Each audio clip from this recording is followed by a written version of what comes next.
Amigas y amigos, gracias por acompañarme en su bonito canal. Hoy vamos a ver la firma del acuerdo de apertura contra la inflación y la carestía, el cual es un acuerdo para evitar que los productos de la canasta básica aumenten de precio. También vamos a ver lo que opinan de este gobierno algunos políticos de la derecha o periodistas como es Javier Lozano, Gloria Álvarez y Carlos Alasraqui. Y por último vamos a ver la opinión de nuestro presidente de la República de lo que es este acuerdo y cómo era antes en la política y por qué están tan enojados las personas de la derecha. Comenzamos. Sí, amigos y amigas, hoy se firmó el acuerdo de apertura contra la inflación y la carestía, y este acuerdo consiste básicamente en que el gobierno se compromete a no aumentar el combustible, no aumentar los impuestos, aranceles, evitar las barreras arancelarias, no aumentar las casetas, cancelar importación de frijol y maíz con el objeto de que México alcance la autosuficiencia en estos alimentos, todo con el objeto de que no aumenten los precios de la canasta básica y así asegurarle al pueblo de México el acceso a estos productos y que la inflación no tenga un impacto en ellos. Para esto vamos a ver qué es lo que opina nuestro presidente de qué es este acuerdo. Tiene que ver con una canasta básica de 24 productos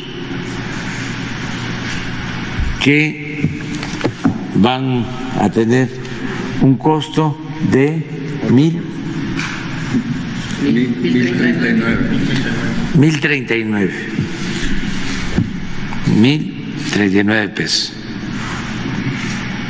Y ahora sí, vamos a firmar.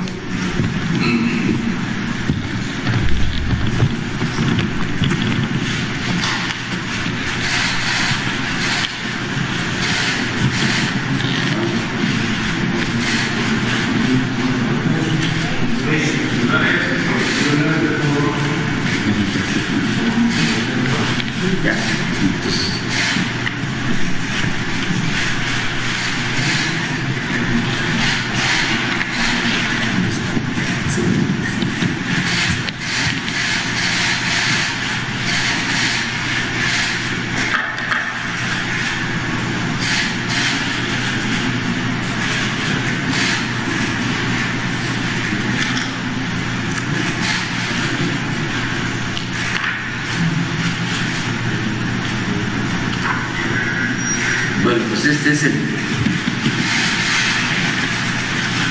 acuerdo ya firmado. Pues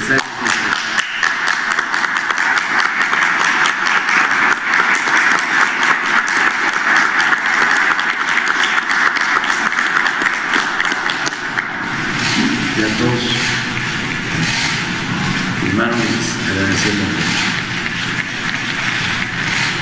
Si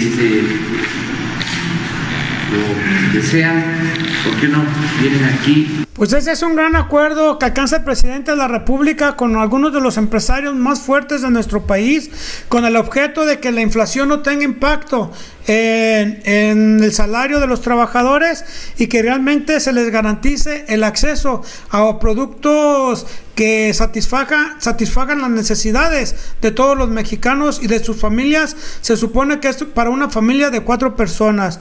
Es una canasta básica, como ya lo dijo el presidente, muy amplia, que tiene 45 productos y no como era antes, que realmente era una canasta muy reducida y que realmente no garantizaba el pleno desarrollo de los mexicanos. Sin embargo, es un gran esfuerzo que se realiza cuando acusan a nuestro presidente de que no trabaja. Él no ha dejado de trabajar, ha estado luchando, lo hace por el bien de México y esto lo hace con el objeto de que en el país, pues al parecer, aunque están prohibidos los monopolios, pues estos tienen las tiendas o los supermercados, pues parece ser que parecen ser monopolios y hay unas prácticas muy injustas para hacer aparentar que hay libertad, que hay una libre competencia, y sin embargo hay un control de precios porque ellos tienen el mayor número de abasto, o los mexicanos se abastecen en los centros comerciales.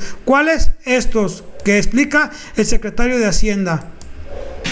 Los empresarios que nos apoyan y que están aquí son Antonio Suárez Gutiérrez de Tun y Atún, Leobi Carranza Beltrán, Grupo Pinza Dolores Atún, Juan Antonio González Moreno, Grupo Gruma Maseca Tortillas, Altagracia Gómez Sierra Minza Tortillas, Daniel Salazar Ferrer Bachoco Pollo y Huevo, Isidro Ávila Lupercio San Juan Huevo, Jesús Vizcarra Calderón Su Carne de Res, Arnulfo Ortiz Grupo Gusi Carne de Res, José Saga Mizrahi Opormex Carne de Cerdo, Eugenio Caballero Sada Sigma Alimentos Carne de Cerdo, Guilherme Lureiro Walmart Distribuidores, Javier Treviño Walmart Distribuidores, Ricardo Martín Bringas Soriana Distribuidores, Alfonso Celis Socorro Huevo, Antonio Chedraui Obeso Chedraui Distribuidores y Alfonso Rosales Huevo Valleverde. Estos son los participantes, ese es el acuerdo. Gracias, señor. Pues ahí están los empresarios que participan en este acuerdo, y vemos pues que estos empresarios producen productos que simplemente uno se los imagina al nombrar los nombres de las empresas. Esto es un gran esfuerzo del gobierno para evitar que estén aumentando constantemente los precios, y ojalá estos empresarios sí respeten el acuerdo, ya que se dice que realmente hay una competencia desleal y hay una inflación disfrazada, porque el gobierno ha hecho un gran esfuerzo, no ha aumentado los impuestos, no ha aumentado el combustible, no han aumentado las casetas, entonces no tiene por qué estar aumentando estos productos básicos, pero sin embargo la derecha parece ser que no está en México. Miren lo que opinan estos periodistas y esta analista extranjera que opina en México, pero realmente parece ser que nos está recreando cómo era antes, no la actualidad de México. Vamos a escucharlos, porque este programa lo dieron el fin de semana, ayer. Una sola persona te va a sacar adelante o es perfecta, siento que es el peor daño que se le puede hacer a una sociedad, porque incluso no debería de pasar ni siquiera en una familia. Me gustó mucho lo que dijiste, de que estas son fábricas de pobres, y que esa pobreza, que lo hemos comentado varias veces en esta mesa, Ángel, Carlos, hemos dicho, cuando dice el presidente, nos cayó como anillo al dedo la pandemia, es porque aumentó 12 millones de pobres, según el Coneval, y 5.100.000 personas más, 400.000 personas más en pobreza laboral. Entonces, ¿qué es lo que pasa con todas esas personas? Pasan a depender, ¿clientela? Literalmente, es clientelar del propio gobierno. Entonces el gobierno les da de comer, pero les quita su voto, ¿no? Y entonces esa es una manera de perpetuarse perversamente en el poder. Y te voy a decir una cosa que yo le he hablado mucho con los empresarios, porque a mí me gusta diferenciar. Sí, a mí me gusta diferenciar. Mira, pues el empresario, ese es el tipo que dice, mañana voy a salir a vender pastelitos. Y se inventa una receta y los pone en la calle y hace lo mejor que puede, porque la gente voluntariamente, sin coerción, que es la maravilla del mercado, nadie está obligado a nada, le compre y así sostener a su familia. El empresario, en cambio, es alguien que cuando empieza a vender pastelitos, pero ve que el vecino también está vendiendo pastelitos, no le parece. Entonces manda a llamar a su gobernante y le dice, oye, invéntate un impuesto, porque aquel usa manteca mientras que yo uso mantequilla. Invéntate una campaña donde diga que la manteca es mala y él va a tener que pagar más impuestos. Todo por fregarse a la competencia, ¿no? Entonces, el empresario latinoamericano, muy acostumbrado a sus fincas desde la época de la colonia, también le gusta apostar por políticos que no contrataría ni siquiera en sus propias empresas, porque son tipos de dudosa procedencia, Y cuando en cambio quieren contratar a alguien para sus empresas, quieren que el cuate haya estudiado en un Ivy League, que sea trilingüe, que haya sacado los mejores estándares de inteligencia emocional. Pero para darle plata a un político, vale madre si el cuate tiene juicios en su contra, incluso asesinatos. O sea, no somos congruentes entre lo que queremos para nuestra empresa y para nuestro país, ¿cierto? Ese es el empresario. Y ese empresario tiene la misma lógica que la gente en pobreza. Pero la gente en pobreza todavía se lo perdono. Porque si tú sos una mamá soltera con 3 niños, 4 empleos, que tiene que salir adelante, y llega el político cada 6 años y te dice, aquí hay una bolsa con comida, o aquí hay una refrigeradora, odio, tómalo, agárralo. ¿Sabes qué? Prefiero que mis impuestos terminen en una refrigeradora en tu casa que en los bolsillos de un político corrupto. Pero esa lógica de las personas en pobreza es la misma que la del empresario. El empresario también vende su voto, tal vez no a cambio de una gallina, pero a cambio de un proteccionismo, de una ley que lo proteja a él del mercado internacional, que le dé cierto subsidio. Y esa es la gente, volviendo a lo de los líderes y qué hacen los líderes de la sociedad, la que pone a estas personas en el gobierno. O sea, los Chávez, los Lulas, los Kirchner, ellos no llegan al poder solo por los pobres. Porque ¿sabes qué? Los pobres no son los que tienen la plata para ponerte vallas publicitarias, anuncios, programas de radio. Eso lo da otra parte de la sociedad. Y la lógica es la misma. Así como el pobre vende su voto por una gallina, el rico lo vende por protégeme.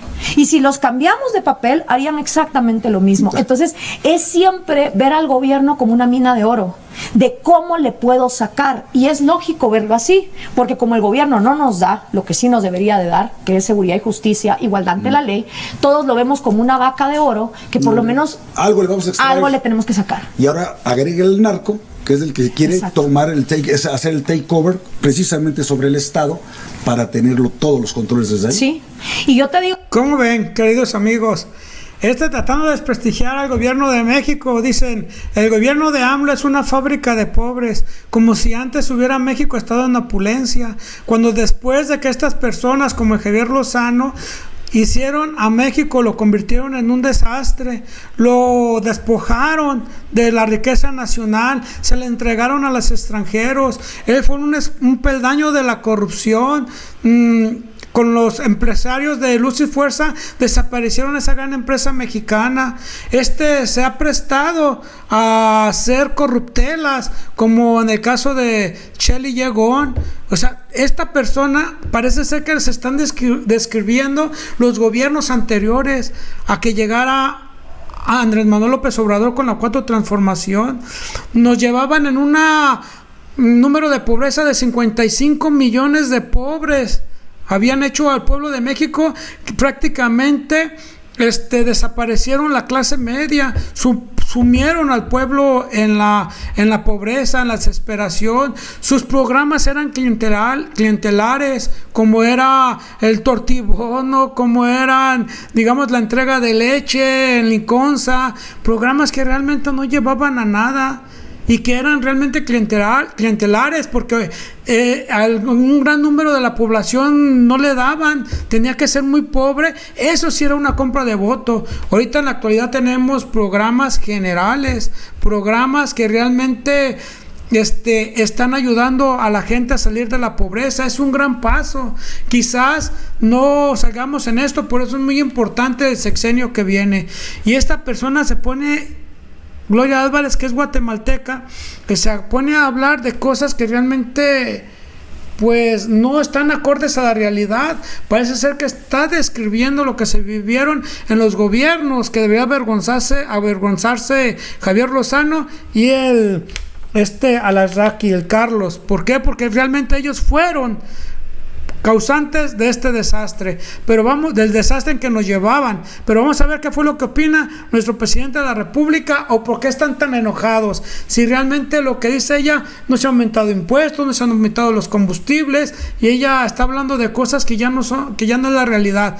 Vamos a ver lo que opina nuestro presidente.